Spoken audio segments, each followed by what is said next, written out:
حدیث مبارک کی راضی چې نبی علیہ الصلوۃ والسلام کافر په هیڅ طریقه باندې کمزور نه کو نو دا اعلان وکړو یو معاهده ولیکلا یو تحریر ولیکو او پاغه کې دا خبر ولیکلا چې د نبی علیہ الصلوۃ والسلام د خاندان سره به د تمام قریش بایکاټ د بنو هاشم سره د تمام قریش بایکاټ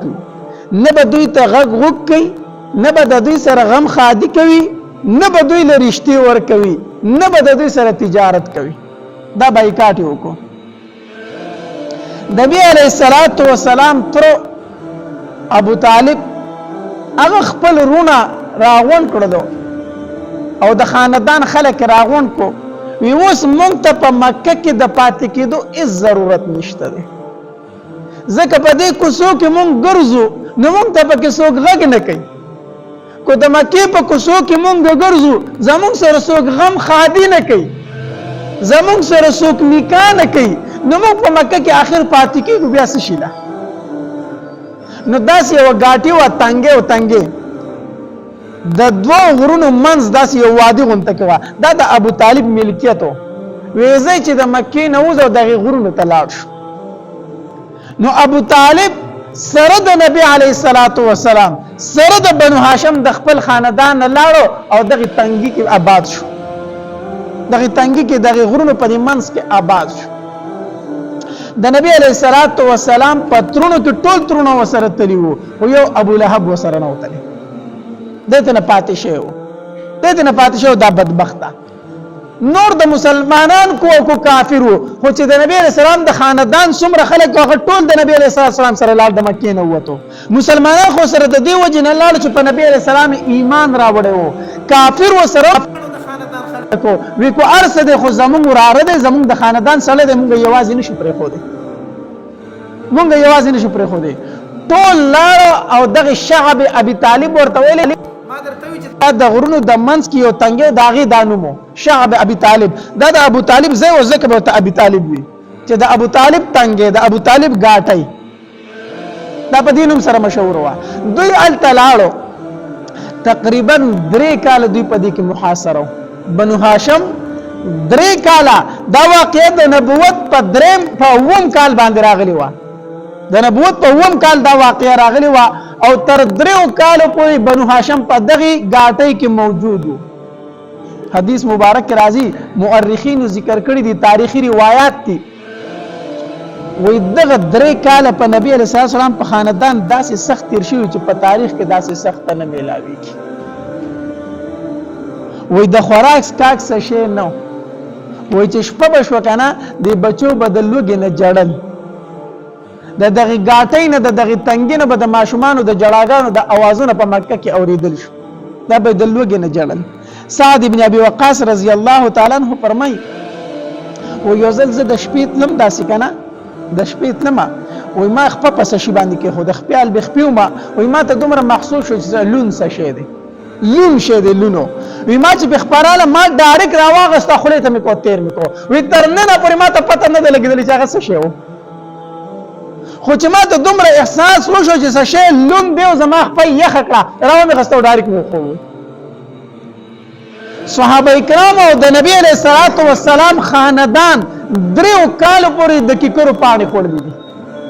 تر 3 کال پورې نبی علیہ السلام د ملګرو د خاندان تر 3 کال پورې په دغه غاټۍ کې د کیکرو پانی خوړل دي سعد ابن ابي وقاص رضی الله تعالی عنہ فرمای وای داسې بولو براست تلم سارا ته وتم چې وتلم وای داسې د اوخ یو سرمن می په خور کې ولیدل چې پرته ده اس یو سرمن پرته ده وی هغه مې راواغسته خاورې مې داسې ټک وخلی وی ما چې دا ما چرته لوی سیزو مونته وی هغه مې راواغسته او کور مې په اوبو کې خټ کوله چې زری شو هغه اوبو هغه سرمن مې بوټ کړ تیر مې کړو دومره د لوګي حالت دومره سخت کار او د نبی علیہ الصلوۃ والسلام په خاندان باندې بچا څه شیخ خرڅوم نه ځکه د تجارت قافله چې به مکه تراله کنه نو ابو لهب په سلاړو دا د نبی علیہ السلام خپل سکتر دی ابو لهب په سلاړو وې د ورتوي چې کو د بنو هاشم سو کراشي کنه ګوره څه شی بوله ورکوي نه او کو ورکوي ورلا په ډبل قیمت په ولا ورکوي په ډبل قیمت باندې او مې یریږي چې زمونږ نه سودا خرڅ نشي وی کو خیر دې خرڅ درنه نشو هغه تاوان در لزه در کومه هغه تاوان به در لزه در کم خو د نبی رسول الله په خاندان به وسه شي نه خرڅوي نو صحابه کرام چې برالو او د کافلی والنه به سودا کوله ناغي به د ډبل قیمت وي یو بل ته پیسې نه یو بل ته بل سودا په دوچن قیمت ورکوله ناغي به هیڅ وانه غسته واپس بلاړو تش لاس بلاړو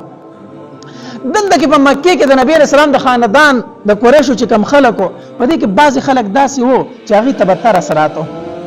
هغه تبتر سراتو یاره کو ارسه دی زمونږ د خاندان خلک دی یاره د ماشومان په کیسه ګناه کړی ده هغه تبتر سراتو لکه د خدیجه رضی الله تعالی عنها وراره یو ځل د خپل ترور لره داسې د خوراک سامان اغسته و چې دا ولا وسمه زما ترور خدیجه رضی الله تعالی هم دغه غاټي کې وکنه ابو جهل چې په نظر شو کنه وینو وی خاطر دین خوراکونه پټ وړي ورګه زبستا وسره سوایي وکما نو ډېر خپه شو انت بل یو سره ولاړو وی زما ترور الته د لوګي نمرې او زو ولا خوراکوم د ما منه کوي هغه کس غوسه شو داسې د اوخ یو اډو کې پروت هغه راز د ابو جهل داسري پیو وی ظالمه په خپل ولم خوراک سکاک نه ورکای او چې خپل ترور له خوراک سامان وړي بیا نه پریدي حتی در دې پر چې درې کاله نبی علیه الصلاۃ والسلام او د نبی علیه الصلاۃ والسلام خاندان په دغه کې بایکاټ کې تیر کړی دي چې چا به تخ په مکه کې نه کوم غم خادیو سره چانه کوله په دغه شعب ابي طالب په دغه غاټي کې پات کېدل بیا تقریبا 3 کاله پس د کسانو تر سره غیر د ظلم د موږ نور دا برداشت نشو کولای دلته په مکه کې په قریشو کې لګ توړ پیدا شو ابو جهل وی کو په هر حالت دی بر دغه ځای نه روزینا یا به دغه د لوګي نمرې یا به زموږ دین ته واپس راځي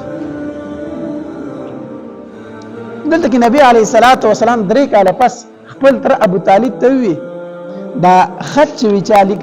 چالي کړو کنده چې کوم معاهده لیکلو دا خط چې چالي کړو دا اغه منصور ابن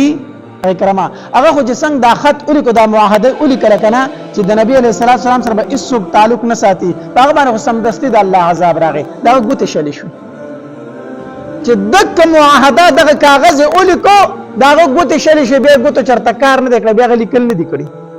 او دغه خط دوی په خانه کعبه کې دن زوړن کړو د نبی علیه السلام د خاندان سره چې بایکاټ دا کم کاغذ دوی په خانه کعبه کې دن زوړن کړو نبی رسول الله 3 کاله پس خپل تر ابو طالب ته وویلو وی کاکا تر کوم معاهده چې دوی زمو خلاف لیکلي هغه وینو خوړلې ده پاغه کې صرف دا ټکه پاتره چې به اسمک اللهم صرف د الله نوم پکې باقی دی نو ټول کاغذ وینو خوړلې ده ابو طالب راغی د مکه چې څومره کفار هغه ټول راغون کړو مشرکین مکه سرداران ټول لاغوړ کو وی تاسو توما وی زما وراروي کنا چې کوم معاهده تاسو په خانه کعبه کې دن زمو خلاف وړاند کړی ده کنا هغه وینو خوړلې ده او تاسو ته پته ده زما وراره چرته دروغ نه دی ویلي خو یو خبره درته کوم وی راځي هغه ګورو کو چرته وینو خوړلې ده خو تاسو په حق مونږ په حق به زموږ سره بایکاټ ختم کړئ او کو وینو نه خړلې نو یقینا زما د وراره بیا دروغ وي زه بیا تاسو ته حواله کوم کو وجنه یو کار سره کوي نو د ابو جهل او دی ورته ویل دا خوري روغه خبره ده بالکل نه چې وی ګورو ټول روان شو په دې فیصله وشوله چې د خانه کعبه دروازې څنګه کولا او کړه کنه او خط له اورسه د خط ټول وینو خړلې صرف دا یو ټکی پاتې چې به اسمک اللهم صرف د الله نوم باقی پاتې ټول سرونه ټیټ کړو او شرمنده شو د اخ کې زینا بیا د نبی رسول الله د خاندان سره د بایکاټ ختم شو تر و د 3 کالو پر په نبی رسول الله باندې د نبی رسول الله خاندان ته تکلیفونه تیر شوې دي په 1 کالو سره دا بایکاټ شو په 10 کال د نبوت باندې دا بایکاټ ختم شو په 10 کال د نبوت باندې داسې خسته واقعګانو اوریدلو لپاره زموږ یوټیوب چینل واجد اسلامیک سټوډیو سبسکرایب کې په دې به تاسو ته ان شاء الله العزیز خسته واقعګانې او بیانات ملاويږي او د غنټې د نشانه سره کلیک کې تاسو ته د نوې ویډیوګانې مخه ته راځي او د خپل ملګرو سره لازم شریک کړئ والسلام ډېر مننه